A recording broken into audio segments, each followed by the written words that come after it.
Hey guys, and welcome to my Soul Sword deck profile, and this one is going to be Soul Sword featuring the Destiny Hero package. If you don't know already, Destiny Hero Phoenix Enforcer is a very strong fusion monster which can destroy one card on both fields. You're usually just going to destroy Phoenix Enforcer and pop any card your opponent controls, and it's very flexible engine.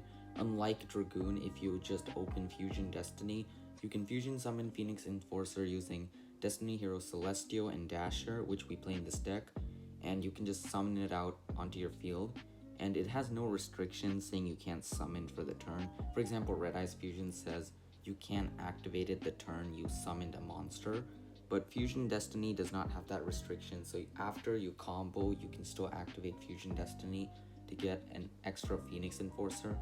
And the good thing about playing Fusion Destiny is usually your combos are pretty fragile to hand traps unless you open the correct extenders.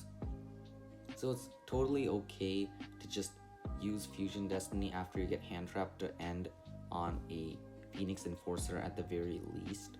So that's another good thing about playing Destiny Hero package in this deck.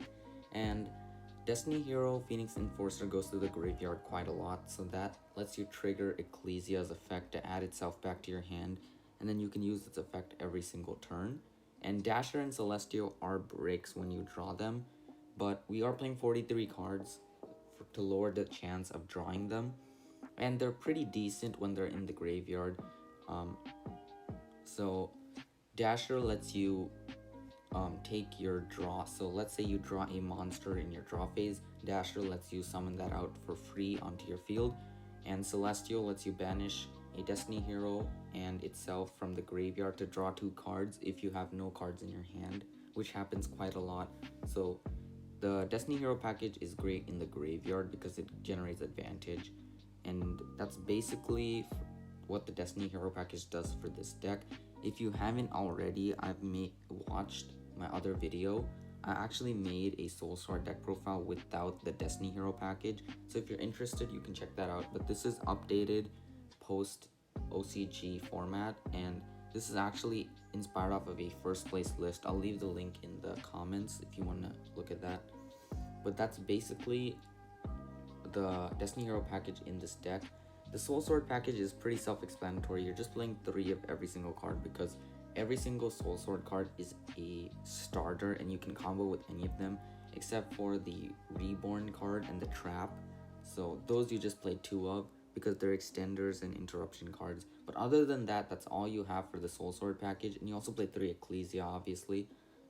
And the rest of the cards are just hand traps, removal, or extenders other than the Destiny Hero package. So yeah, that's basically it for the deck profile. Let's get into the combos next. Make sure to subscribe to the channel. It's a great way to support me directly.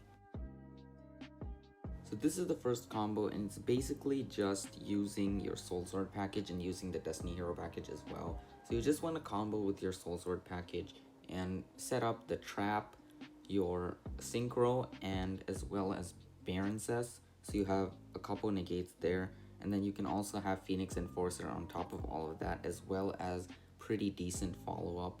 So it's very easy to combo with this deck, and it doesn't really die to Token Collector, as you'll see in the next combo.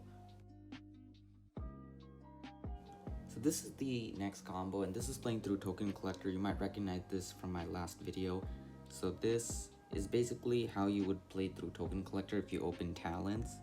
So basically your opponent would want a Token Collector right here, and what you can do is use Talents to steal the Token Collector and then overlay for Baguska and stall for a turn, and then on top of that you can go into Zeus on the following turn after you attack with Baguska and wipe the field, and then set up more negates on main phase 2.